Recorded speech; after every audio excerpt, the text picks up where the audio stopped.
اسرائیل پہ، اور یہ الزام لگایا گیا امریکہ پہ،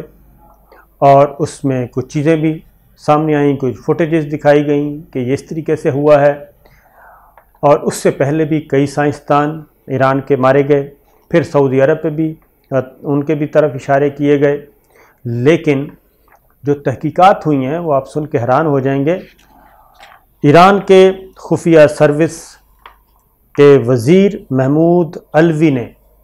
جوہری سائنسدان محسن فخری زادہ کے قاتلانہ حملے کی پوری سازش کو بے نقاب کر دیا ہے اور اس سے پردہ اٹھایا ہے اور تہلکہ خیز انکشافات کیے ہیں۔ اس کے مطابق سرکاری ٹی وی ایران کا کہہ رہا ہے کوئی ہماری خبر نہیں ہے، کوئی اسرائیل کی خبر نہیں ہے، کوئی سعودی عرب کی خبر نہیں ہے، بلکہ انہوں نے کہا ہے کہ ایٹمی سائنسدان کے قتل میں مسلح افواج کا اہلکار ہی ملوث تھا، یعنی ایرانی فوج ہی اپنے سائنسدان کی قاتل نکلی، ایرانی فوج نے ہی محسن فخری زادہ کا قتل کیا۔ وزیر خفیہ سروس نے کہا کہ ہمیں 5 روز پہلے، یعنی کہ اس دہشت گردی کے واقعے سے 5 دن پہلے اس حملے کا بھی پتہ چل گیا تھا، اس مقام کا بھی علم تھا، لیکن قاتلانہ سازش ناکام فوج نے کرنی تھی، سیکورٹی فورسز نے کرنی تھی، لیکن قاتلانہ سازش فوج کے اندر سے ہی تیار کی گئی تھی اور اس لیے اس کا سدباب نہیں ہونے دیا گیا۔ یعنی ایران کی انٹیلیجنس سروس یہ کہہ رہی ہے کہ ہمیں 5 دن پہلے پتہ تھا کہ یہ ہونا ہے، جگہ کا بھی پتہ چل گیا تھا، یہ انفارمیشن ہم نے گیدر کر لی تھیں، اکٹھی کر لی تھیں، اور اس سے انفارم بھی کر دیا تھا اور یہ بھی کہہ دیا تھا کہ اس کی روک تھام کریں، لیکن چونکہ یہ کرنا ہی ایران کی فوج نے تھا تو اس کی روک تھام کون کرتا۔ اور اس واقعے سے 2 ماہ قبل وہ کہتے ہیں کہ ہم نے علاقے میں قاتلانہ حملے کی خفیہ معلومات مسلح فوج یعنی کہ ایران کی مسلح فوج تک پہنچائی تھی، تاہم اس ضمن میں بھی لازمی تدابیر اختیار نہیں کی گئیں۔ اور وزیر انٹیلیجنس، وزیر خفیہ سروس ایران کے محمود علوی کہتے ہیں کہ ہم مسلح قوتوں کے حلقے کے اندر خفیہ معلومات کی کارروائیاں نہیں کر سکتے، ہم نے باہمی معاونت کے لیے ایک نمائندے کا مطالبہ کیا تھا لیکن ایسا بھی نہ ہو سکا۔ تو یہ تو لگ رہا ہے کہ ایران کی فوج، یہ جب تک ایران کی طرف سے کوئی واضح نہیں آتی وضاحت، یہ تو بہت خطرناک کام ہے کہ ایران کی فوج ہی اپنے جوہری سائنسدان کی قاتل نکلی، اور اگر ایران کی فوج کے اندر اس حد تک امریکہ اور اسرائیل کا اثر و رسوخ شامل ہو چکا ہے تو پھر تو کچھ بھی کہا جا سکتا ہے اور کچھ بھی ہو سکتا ہے۔ ایٹمی سائنسدان کے قتل میں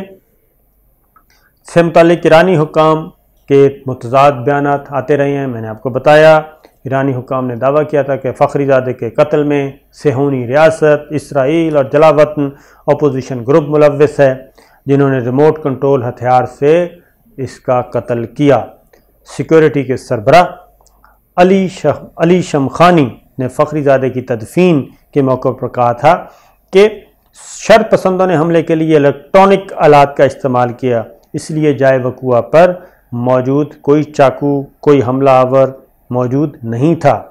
انہوں نے کہا کہ دشمنوں نے محسن فخری زادہ کے قتل کے لیے بالکل نیا طریقہ اختیار کیا۔ انہوں نے غیر ملکی میڈیا سے گفتگو کرتے ہوئے یہ بھی کہا تھا کہ ایران کی خفیہ اور سیکورٹی ایجنسیوں کو فخری زادہ کے قتل کی سازش کا اندیشہ پہلے سے ہی تھا، اس طرح کے حملے سے پہلے ہی خدشہ تھا۔ تو یہ ایک ایسی الارمنگ چیز ہے کہ رونگٹے کھڑے ہو جاتے ہیں۔ تو اس کا مطلب ہے کہ اللہ تعالیٰ کا شکر ہے، پاکستان تو بہت ساری مصیبتوں سے گزرا ہے اور پاکستان کی مسلح افواج بالکل متحد رہیں، پاکستان کے ادارے متحد رہے، اور ایسی غداری آج تک نہیں ہوئی کہ محسن فخری زادہ یعنی کہ اپنے ہی ایٹمی سائنسدان، اپنے ہی جوہری سائنسدان کو مار دیا جائے۔ اور یہ پہلا نہیں ہوا، اس سے پہلے بھی جو ایران کے جو جوہری پروگرام سے متعلق جو تنصیبات تھیں، جہاں پہ یورانیم افزود ہو رہا ہے اور اس نوعیت کے کام ہو رہے ہیں، تو وہ بھی پہلے سے ہی ایران نے کئی لوگوں کو پھانسیاں بھی دی تھیں، سزائے موت دی تھی۔ اسی جرم میں، غداری اور بغاوت کے جرم میں۔ تو یہ چیز، اس کے بعد اب یہ چوہے بلی کا کھیل ہے، کیا ہے یہ تو پتہ چلے گا آنے والے دنوں میں۔ اور دوسری جانب ایران کی طرف، امریکہ کی طرف سے کہا گیا ہے کہ ایران جوہری پروگرام پہلے بند کرے، یورانیم افزود کو بند کرے، تب ہم کوئی بات کرنے کے لیے تیار ہیں، جوہری امن معاہدے کی طرف آنے کے لیے تیار ہیں۔ اور ایران نے دوبارہ الٹا دھمکی دے دی ہے کہ اگر پابندیاں ایران پہ برقرار رہیں تو پھر ہم جوہری ہتھیار بنانے کی طرف جائیں گے اور جوہری ہتھیار بنانے کا عمل جاری رکھیں گے۔ اس لیے ہمارے سے پابندیاں ختم کی جائیں، اقتصادی پابندیاں، اور اس کے بعد ہی ہم اپنے یورانیم افزود کو روک سکیں گے، اس کی افزودگی نہیں کریں گے۔ لیکن یہ بات دوسری طرف یہ بھی ہے کہ امریکہ اور اسرائیل کی جو اطلاعات ہیں اس میں یہ ہے کہ نہیں جناب، انہوں نے یہ پہلے ہی ریڈ لائن کراس کر چکے ہیں۔ اب ایک اور خبر، وہ کہ سعودی عرب کے لیے اچھی خبر ہے، اور اس میں باقاعدہ طور پہ وضاحت کی گئی ہے، سٹیٹمنٹ جاری کی گئی، اور وہ ہے امریکی فوج کے سربراہ کی طرف سے۔ اس میں یہ کہا گیا ہے کہ بالکل یمن کی جنگ امریکہ چاہتا ہے کہ یہ بند ہو اور یمن میں امن قائم ہو، وہاں پہ اس کا سولوشن سیاسی نکالا جائے اور تمام فریقین بیٹھ کے بات چیت کریں۔ خصوصی ایلچی بھی مقرر کر دیا گیا ہے، اور اس سلسلے میں سعودی عرب اور یو اے ای پہ ہتھیاروں کی فراہمی بھی بند کر دی گئی ہے، پابندی لگا دی گئی ہے پریزیڈنٹ جو بائیڈن نے۔ اور اس کے باوجود کہ وہ پیمنٹس کیش پہ خریدی گئی تھی، یو اے ای اور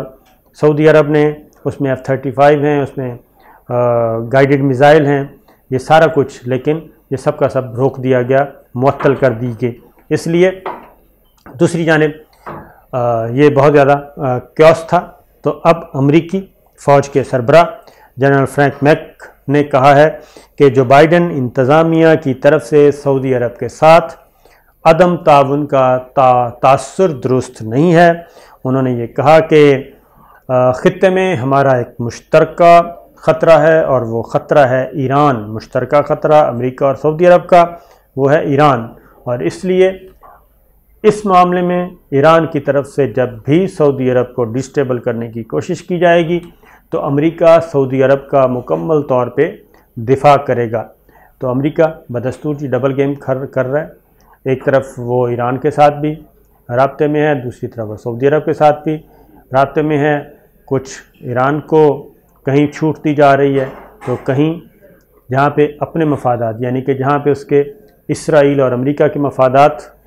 کو نقصان پہنچتا ہے تو وہاں پہ وہ ایران کو ٹائٹ کر رہا ہے، اسکرو کر رہا ہے، اور جہاں پہ سعودی عرب اور یو اے ای اور ان ممالک کو ایران سے خطرہ ہے اور اسرائیل سے کے مقابلے میں آنے کا خطرہ ہے، تو وہاں پہ امریکہ اور اسرائیل ایک ہیں۔ وہاں پہ وہ سعودی عرب کو بھی گولی، یو اے ای کو بھی گولی کروا رہا ہے، اور وہاں پہ وہ اسلحہ نہیں کر رہا۔ یمن میں سعودی عرب نے کیا کہنا چاہیے کہ کھلی امداد، اس میں پتہ ہے کہ حوثی باغیوں کو ان کے بقول ایران سپورٹ کر رہا ہے مکمل طور پہ، لیکن وہاں پہ وہ حوثی باغیوں کے ساتھ امریکہ اپنا وزن ادھر ڈال رہا ہے، ایران کو فائدہ پہنچا رہا ہے، اور اسلحہ جہاں پہ اسرائیل کو خطرہ ہے اور یا پھر انڈیپینڈنٹ ہونے کا خطرہ ہے جو دفاعی اعتبار سے، وہاں پہ وہ روک رہا ہے، اور وہاں پہ وہ ایران کو خوش کر رہا ہے کہ سعودی عرب اور یو اے ای کو اتنا تگڑا بھی نہ کر دیا جائے کہ وہ ایران کے مقابلے میں کھڑے ہو جائیں اور ان کی ضرورت نہ رہے امریکہ اور اسرائیل کی عرب ممالک کو۔ تو یہ پالیٹکس ہے، ڈرٹی پالیٹکس ہے، چلتی رہتی ہے۔ بہتر حل یہی ہے کہ ہم آپس کے معاملات حل کریں اور آپس کے اختلافات ختم کریں۔ آپ مختلف جو مسلم ریاستیں ہیں وہ جب تک یہ کام نہیں کریں گی، اغیار جو ہیں وہ ہم سے فائدہ اٹھاتے رہیں گے۔ اجازت دیجیے، اللہ حافظ۔